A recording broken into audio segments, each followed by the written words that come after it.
Sudah ya, oke. Ya, saya perkenalkan sedikit mengenai Grutas. Jadi Grutas sendiri awalnya itu kita dari kegiatannya dimulai dari 2006 kurang lebih, itu dengan merupakan salah satu program di ICMI, jadi Ikatan Cendekiawan Muslim Indonesia. Sewaktu itu yang diketuai juga waktu itu kegiatannya oleh Bapak Profesor Dr. Husni Rahim dan Pak Fuad juga ada di sana.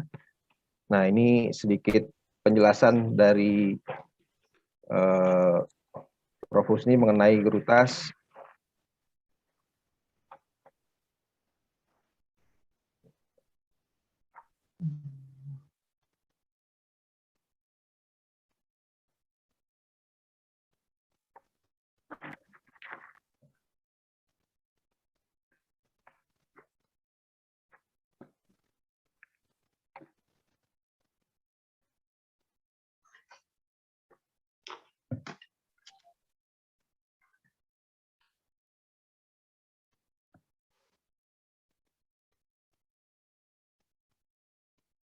Suaranya terdengar?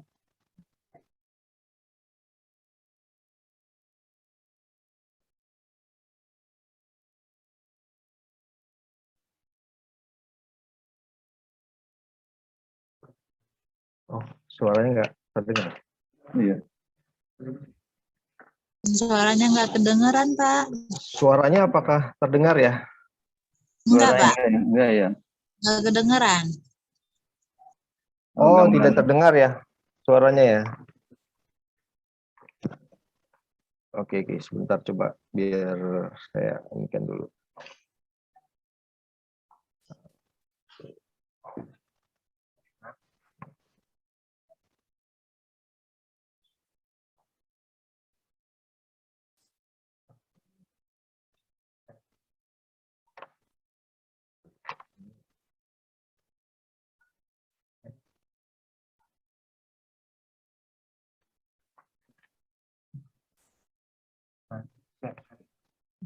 Oh iya, oke.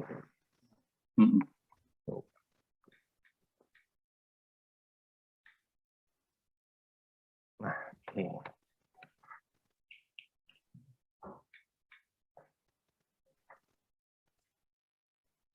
Ya, kita ulangi ya Pak, Ibu semuanya penjelasan singkat tentang Grutas sendiri dari Bapak Prof. Husni Rahim. Grutas Indonesia. Grutas adalah singkatan dari Gerakan Guru Berkualitas Indonesia. Gerakan ini diawali dengan penyadaran pentingnya guru berkualitas sebagai awal munculnya pendidikan berkualitas. Grutas bergerak dari bottom up, bukan top down. Artinya, peningkatan kualitas guru dimulai dan didasari kesadaran guru itu sendiri, bukan atas perintah atau instruksi atasan. Ya, sesuai dengan penjelasan singkat dari Pak Prof. Husni Rahim bahwa Grutas ini diharapkan menjadi gerakan yang tidak berasal hanya dari atas, tapi juga tidak berasal dari bawah. Jadi artinya dimulai dari kesadaran para guru sendiri. Dan sebagai kita tahu bahwa masalah pendidikan itu sangat kompleks dan beragam. Tapi di Grutas sendiri kami menyadari bahwa elemen terpenting salah satunya adalah guru. Karena gurulah figur utama yang menjalankan kurikulum, menjalankan sistem. Jadi Grutas berfokus pada peningkatan mutu guru yang diawali dari membangun kesadaran guru itu sendiri. Nah, kemudian di Grutas sendiri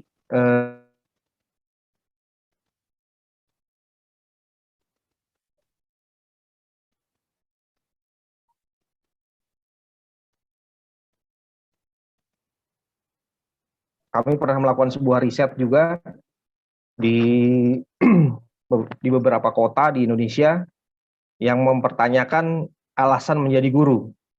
Nah, dari riset ini ternyata ditemukan sekitar 80% lebih guru-guru kita itu rata-rata terpaksa menjadi guru atau pilihan terakhirnya menjadi guru.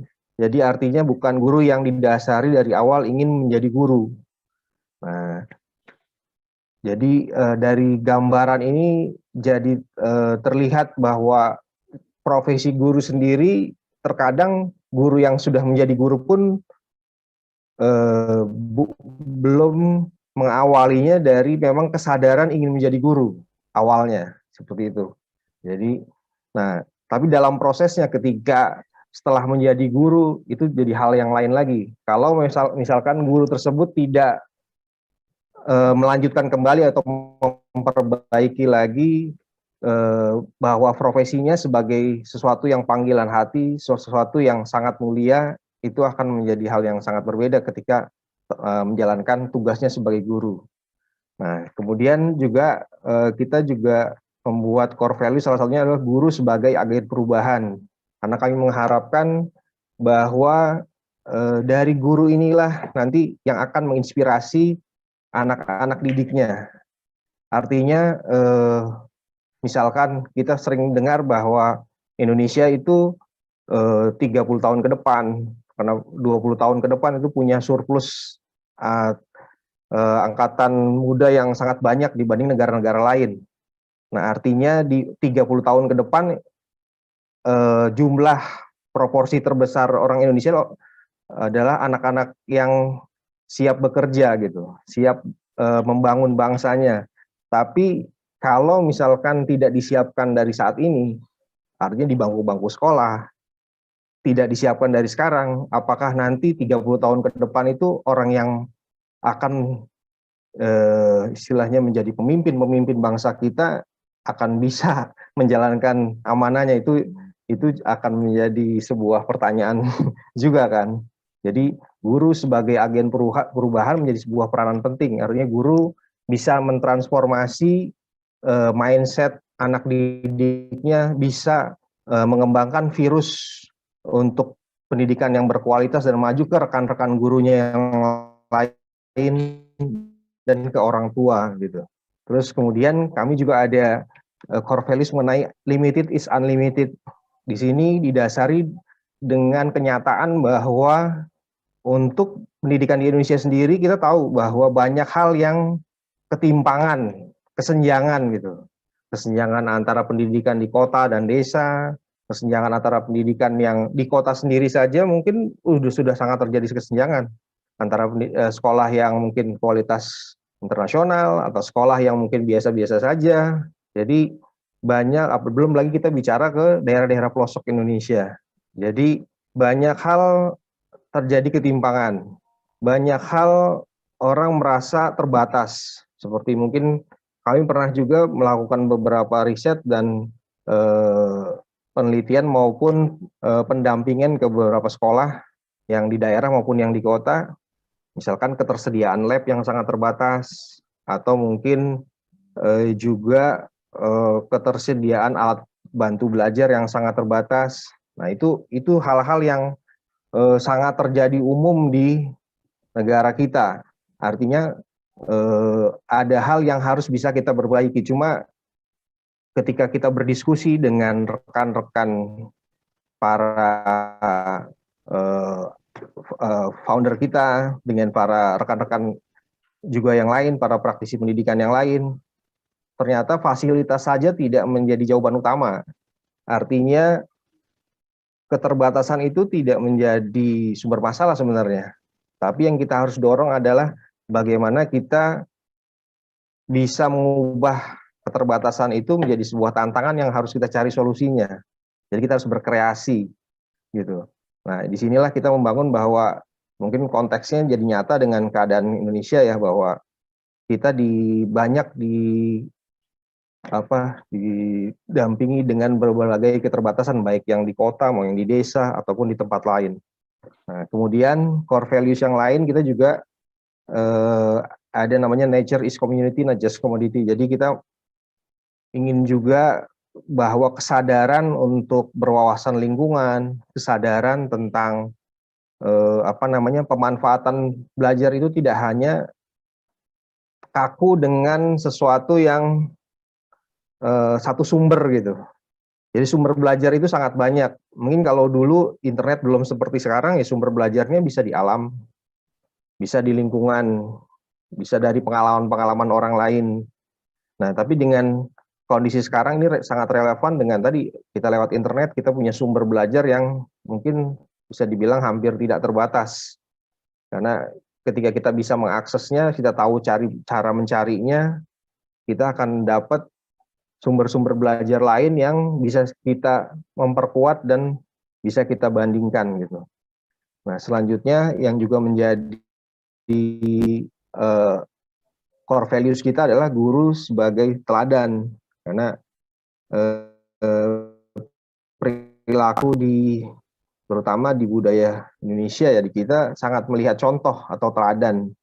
Jadi guru memegang profesi yang sangat mulia di tengah masyarakat, karena kita tidak akan memandang gajinya, penghasilannya atau apa, tapi ketika seseorang berprofesi guru, kalau di kampung-kampung saya gitu, biasanya pasti kalau Pak Guru dipanggil, kalau ada acara-acara resmi, ada acara-acara khusus yang misalkan undangan-undangan resmi, itu biasanya Pak Guru duduk sama pemuka masyarakat, karena dianggap Pak Guru itu punya nilai yang tinggi gitu loh.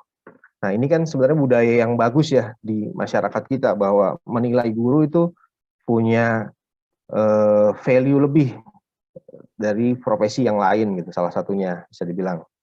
Nah, selain core values ini sebenarnya kita juga punya bahwa guru harus juga sebagai pembelajar, karena guru itu harus selalu belajar terus. Karena keilmuan juga selalu meningkat, informasi selalu bertambah, apalagi dengan kondisi sekarang, biasanya anak didiknya jauh lebih cepat untuk mengakses informasi dibanding gurunya. Jadi kadang kita mengalami juga diskusi dengan rekan-rekan guru tuh, kalau ternyata siswanya itu jauh lebih terbuka wawasannya, lebih banyak. Kadang guru juga merasa gimana ya supaya kita bisa mengejar ketertinggalan, karena tentu guru juga punya kewajiban-kewajiban lain gitu. Dan kecepatan belajar mungkin anak angkatan sekarang tuh sangat cepat biasanya. Selain itu kita juga punya core values bahwa guru sebagai peneliti, artinya bahwa kita mau guru-guru kita juga mau bereksperimen, mau meneliti gitu lebih lanjut. Itu kurang lebih di core values Gerutas. Kemudian ini ada mengapa tentang gerakan Gerutas didirikan.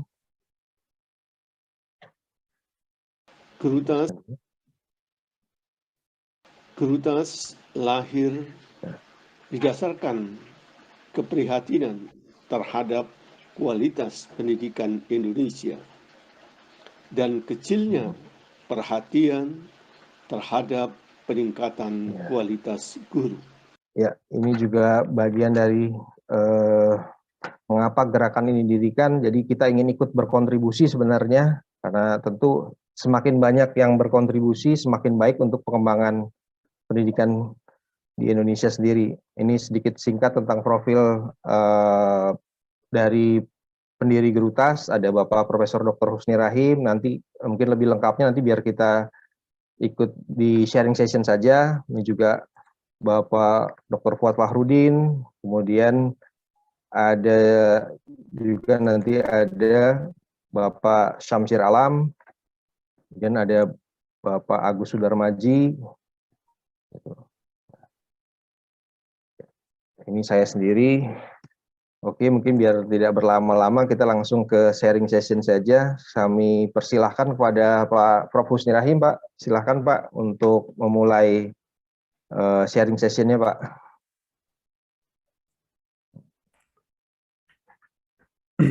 Baik ya. Assalamualaikum warahmatullahi wabarakatuh. Waalaikumsalam warahmatullahi wabarakatuh. Waalaikumsalam warahmatullahi wabarakatuh. Selamat sore dan salam sejahtera untuk kita semua. Pada kesempatan ini, ya, kami dari Gerutas ya, saya ingin mengajak untuk para guru, karena tadi sudah dikatakan guru itu adalah kuncinya pendidikan. Jadi hari ini juga adalah Hari Guru Sedunia. UNESCO menetapkan bahwa Hari Guru Sedunia sekarang ini dengan tema Teachers at the Heart of Education Recovery. Jadi guru itu adalah jantung untuk merecovery, membentukkan dari pandemi yang sekarang ini. Jadi ini tetap juga ya suatu catatan bahwa dunia pun menganggap peran guru itu luar biasa. Kemudian yang kedua, ya kita lihat bahwa judul yang diambil sekarang itu adalah Limited is Unlimited. Ini adalah bentuk satu motivasi yang harus dilakukan. Guru harus termotivasi lebih dahulu, baru dia bisa memotivasi murid. Oleh karena itu, maka session kita sekarang mencoba melihat bagaimana guru dalam keterbatasan, tapi dia bisa keluar dari keterbatasan itu. Dia bisa meraih yang lebih dari kondisi yang dia hadapi. Itu yang harus menjadi catatan kita, ya. Dan itu juga akan dialami oleh guru ketika berhadapan dengan murid.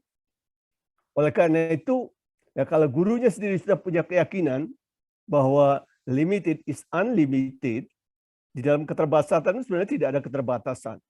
Tinggal kemampuan kita untuk keluar dari keterbatasan itu.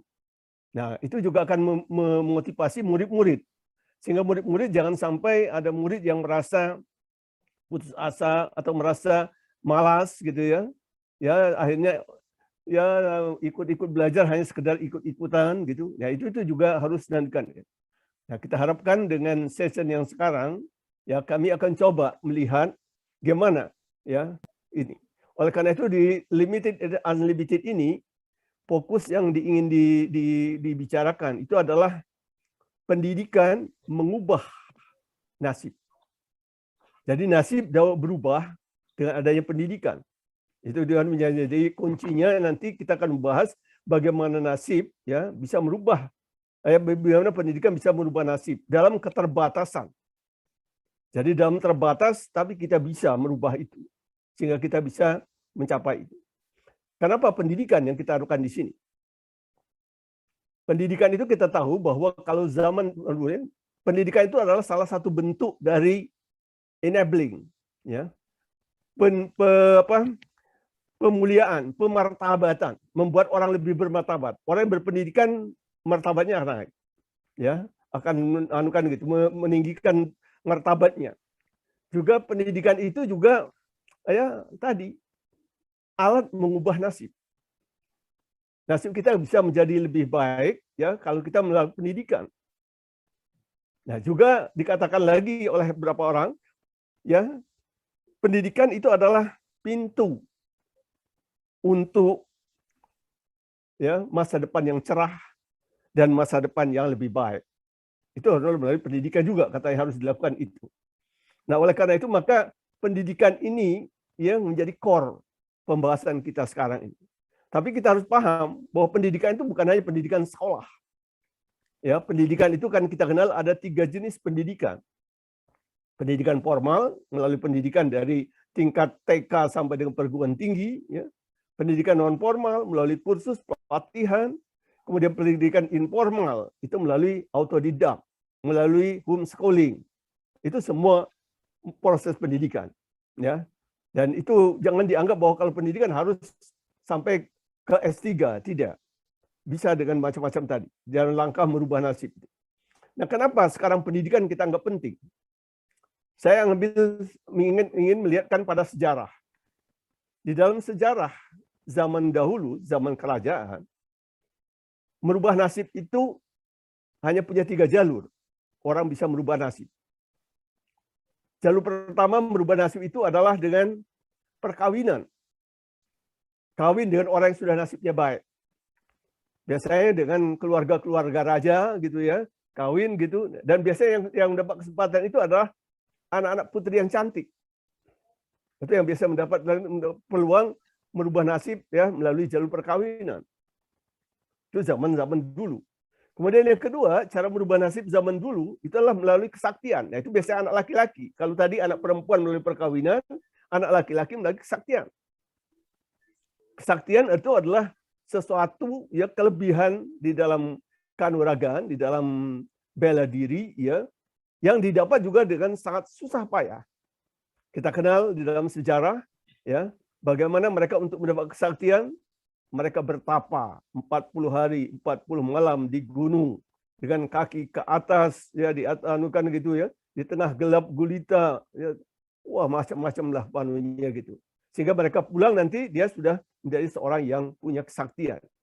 Nah, kesaktian ini membuat dia nanti dekat dengan raja karena dia diperlukan untuk mengamankan kerajaan. Nah, itu juga merubah nasib ketika itu melalui itu. Nah, kemudian dalam sejarah itu juga yang kita lihat yang bisa merubah nasib orang pengusaha. Pengusaha yang bisa merubah. Bagaimana dengan rakyat yang biasa? Nah, kalau dia tidak bisa melalui jalur perkawinan, tidak bisa melalui jalur kesaktian, tidak bisa melalui jalur perdagangan, dia tidak dapat. Itulah zaman dulu. Beda dengan zaman sekarang. Zaman sekarang setelah merdeka, Indonesia merdeka, maka muncul ya yang namanya peluang yang lebih demokratis. Itu adalah peluang pendidikan.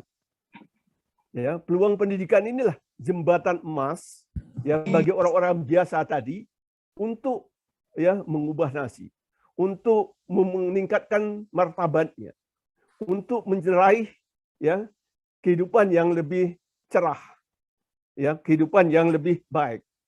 Adalah jalur pendidikan ini tadi. Nah, inilah disinilah perannya para guru ya, bahwa para guru itu begitu mulianya ya mendorong orang untuk merubah nasibnya menjadi lebih baik. Nah, ini yang menjadi tema kita pada hari ini. Sharing session kami juga akan mengisi itu. Bagaimana melalui pendidikan dalam keadaan terbatas kita bisa merubah nasib. Saya sendiri ya adalah keluarga yang berasal dari daerah pedalaman di Pagar Alam. Saya bersaudara 8 orang. Ya. Kami 8 orang itu ya oleh orang tua dikasih tahu harta tidak ada untuk diwariskan kepada anak-anakku. Yang bisa kami wariskan pada anakku adalah mencari sekolah. Karena sekolah nanti dia akan mendapatkan apa yang diinginkan. Jangan mengharapkan dari orang tua, tapi sekolahlah yang nanti akan mendapatkan apa yang kita inginkan. Jadi dorongan sekolah itu sudah dari orang tua di awal. Orang tua saya kebetulan kepala KUA, ya, kantor urusan agama di satu kewedaanaan kalau zaman dahulu itu di kota kecil di Pagar Alam itu. Tapi dia menanamkan itu sekolah. Itulah langkah kamu kalau mau maju. Kemudian untuk sekolah itu dicari strategi karena orang tua tidak mungkin membiayai anak 8 untuk bisa sekolah semua. Nah, orang tua punya strategi. Carilah sekolah yang gratis. Ya. Carilah sekolah yang gratis. Karena dengan sekolah gratis ya nanti kamu bisa mencapai apa yang diinginkan. Oleh karena itu dari kami ber-8 itu 3 orang itu mencari sekolah yang gratis. Hanya 2 yang tidak, karena nanti ada proses kedua. Ya, tapi gratis. 1 menjadi akabri, gratis. Dan 1 melalui sekolah teknik, ya, di tambang batubara. Ya, 1 lagi saya. Itu adalah ke sekolah guru. Itu sekolah gratis. Jadi tamat SD, kita masuk ke sekolah gratis. Dan kebetulan sekolah gratis itu adalah sekolah berikatan dinas. Dan untuk bisa masuk ke sana rupanya melalui seleksi. Tidak sembarang orang bisa masuk. Di kabupaten saya ketika zaman itu, seleksilah siapa yang mau masuk ke sekolah itu. Dan di banyak pihak, akhirnya diambillah 5 orang dari kabupaten itu untuk bisa diterima. Sekolahnya berbeda kota. Di Surup. Ya, sekarang itu menjadi Provinsi Bengkulu. Nah, saya termasuk dalam 5 itu. Ya, dikirim untuk ke sana. Nah, jadi dari satu sisi ya kesempatan pendidikan Udah dibuka. Orang tua sudah memberitahu pendidikan penting bagi kamu. Sekarang cari pendidikan, dibuka jalannya, yaitu adalah sekolah gratis. Ikatan dinas, karena ikatan dinas itu juga ada dapat uang saku. Jadi udah gratis, ya, ada uang saku lagi. Ya, itu juga membantu, ya, kita anukan gitu. Tetapi, ya, di dalam sekolah itu kan hanya 4 tahun. Ketika itu namanya sekolah PGA 4 tahun. Yang 4 tahun itu dia sudah harusnya sama kayak SGB, bisa jadi guru untuk di SD ketika itu. Berarti itu Prof, maaf, dari lulus SD langsung sekolah kedinasan ya Prof ya? Iya, betul. Jadi lulus SD 6 tahun, terus sekolah kedinasan di kota lain berarti ya, kabupaten lain ya? Yang jaraknya ya cukup jauh ketika itu karena transportasi masih susah. Ya, jadi tamat SD ya masih kecil lah ketika itu. Dan ketika berangkat juga tidak diantar oleh orang tua. Ya, tidak diantar oleh orang tua, dititipkan dengan ada orang tua yang ikut dari kami berlima itu, titipkan ini, ikut sana. Ya itu dianukan gitu. Jadi oleh karena itu ya sudah tertanam di dalam hati bahwa saya harus sekolah ini berhasil. Kalau saya tidak berhasil di sekolah ini, berarti apa yang diinginkan oleh orang tua saya tadi bahwa nanti kamu akan dapat nasib lebih baik tidak berhasil. Oleh karena itu maka kesempatan itu dimanfaatkan dengan sebaik-baiknya. Jadi belajar di sekolah itu dimanfaatkan sebaik-baiknya dan jarang pulang ke kampung. Mungkin hanya sekali itu yang pulang itu selama 4 tahun itu. Jadi mencoba belajar gitu. Dan ada hal yang menarik gitu ya. Karena kita tinggal di asrama gitu. Ya di asrama, kan kalau di asrama itu suka belajarnya saling ganggu. Kita lagi asik belajar, teman lain sudah ganggu itu. Maka saya punya trik ketika itu. Triknya itu saya pura-pura tidur. Selimut saya tutupkan ke atas kepala saya, tapi di dalamnya saya baca buku. Jadi saya baca buku di sana. Ya, setelah saya baca buku, ya teman saya yang satu yang tahu persis. Ini kebetulan dia baru meninggal, ya berapa bulan yang lalu. Dia selalu mengatakan, Saudara Husni ini pura-pura saja dia tidur. Jadi kalau mau dia tidak tidur itu, dia baca buku di dalam itu. Dalam tutupan selimut. Iya, dalam selimut itu. Ya, itulah semangat artinya ingin belajar tadi. Ya, semangat itu membuat saya, karena saya tahu kalau saya tidak nanti bisa lanjut pendidikan, ya, berarti tadi nasib tadi akan seperti yang dikatakan oleh orang tua saya. Maka saya harus bisa mencapai itu. Karena itu saya harus belajar sebaik mungkin. Dan betul, ketika di akhir kelas 4, itu ada peluang. Ya, peluang pendidikan Hakim Islam Negeri di Yogyakarta, PHIN namanya itu, mengambil ya 4 orang dari setiap sekolah PGA di seluruh Indonesia. Nah, itu berarti peluang ada. Kalau saya tidak siap, kan tidak dapat peluang itu. Itu tuh. Tapi saya tadi belajar sungguh-sungguh, ya keras, sehingga saya peluang itu begitu ada peluang terbuka, saya bisa ikut. Masuklah saya di dalam 4 orang itu, sehingga saya bisa sekolah ikatan dinas lagi di Yogyakarta. Di Jakarta. Iya, 3 tahun lagi di sana itu sekolah ikatan dinas. Dan selama di sana juga tidak pernah pulang. Ya, karena tadi kalau pulang kan uang. Ya harus biaya. Ya. Ini penghematan ya harus dilakukan seperti strategi. itu. Iya, strateginya dianukan gitu supaya dengan dalam keterbatasan kita bisa gitu. Itu ada Prof, potong sedikit. Katanya ada cerita lucu, sempat pulang Prof. Sempat pulang ke rumah. Oh, itu waktu di Curug. Iya. Jadi suatu hari ya orang tua uang tidak ada. Ya. Ya, karena ikatan dinas juga belum keluar, ya. Tapi makan udah gratis, ya. Tapi uang saku nggak ada gitu. Saya pulang ke Pagar Alam. Pulang kampung. Ya. Pulang mau minta uang. Begitu sampai di rumah, belum ketemu dengan orang tua, dengan ibu saya sudah, dengan bapak saya belum. Bapak saya pulang sore, marah langsung. Kenapa kamu pulang? Ya ini saya tidak punya uang lagi. Tidak punya uang. Sekarang kamu balik lagi ke sana. Jadi suruh balik lagi pagi-pagi sudah ada cari mobil lagi untuk balik lagi. Dan juga tidak diberi uang. Nah, jadi rupanya itu adalah mendidik tadi supaya jangan cengeng. Supaya jangan kalau ada kesulitan sedikit ya lapor gitu ya. Nah, semenjak itulah saya juga tidak pernah lapor kalau ada kesulitan. Kalau ada kesulitan saya coba atasi sendiri. Ya, ini juga latihan. Saya pikir itu dalam keterbatasan tadi saya harus bisa mencari ya jangan memberatkan orang tua. Saya harus tahu itu bahwa orang tua dalam keadaan seperti itu jangan diberatkan gitu. Nah, ini yang menentukan keluarga itu. Itu yang saya alami dia.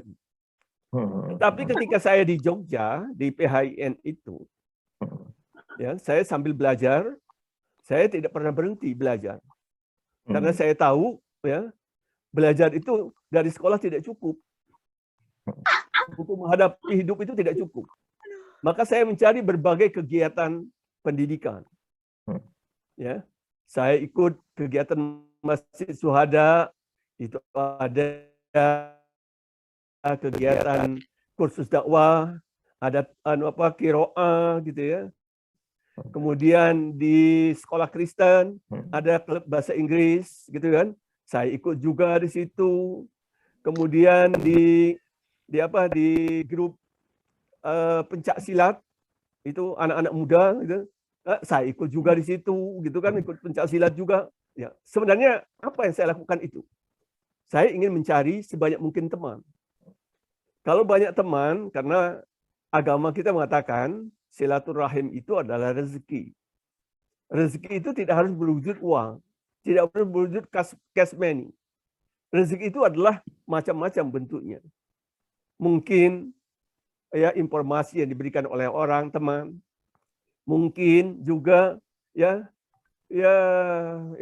mungkin juga ya dia ingin mengajak kita untuk memberitahukan bahwa di sana ada sekolah yang seperti ini, ya macam-macam lah bentuknya itu. Nah, karena itu saya selalu mengikuti berbagai kegiatan. Jadi aktivitas saya itu ya tidak cukup dengan aktivitas pendidikan di sekolah. Selalu saya tambah dengan kegiatan-kegiatan pendidikan lain. Karena itu seorang paman saya dulu yang pernah satu kontrakan dengan saya, dia mengatakan, Gusti ini kerjanya tidak habis daripada kursus ke kursus. Apalagi yang setiap ada kesempatan diambil. Tapi kursus itu semuanya gratis. Karena nggak punya uang kan. Dari kursus yang gratis gitu yang itu ya. Kursus gratis banyak kan. Komunitas-komunitas itu adalah bentuk-bentuk seperti itu. Ya, itu yang anukan saya lakukan ketika di PHIN itu. Ya, PHIN itu ya 3 tahun karena kita ikatan dinas, begitu tamat surat penugasan sudah ada sebagai pegawai negeri. Ya, saya mendapat penugasan ketika itu balik lagi ke Palembang menjadi pegawai di kantor inspeksi pendidikan agama. Kalau orang biasanya langsung berhenti sekolah kan, begitu sampai dapat kerjaan kan berhenti. Tapi saya sudah tahu orang tua saya sudah kasih katakan gitu. Kamu harus belajar kalau kamu ingin merubah nasib kamu itu supaya tidak mengharapkan harta dari orang tua yang tidak punya, ya kamu belajar. Maka saya sambil kuliah, ya pagi kerja, ya sore, siang itu kuliah, itu yang dia anukan gitu. Juga apa? Saya ngajar sekolah, ngajar agama di sekolah bidan dan perawat di Palembang gitu ya.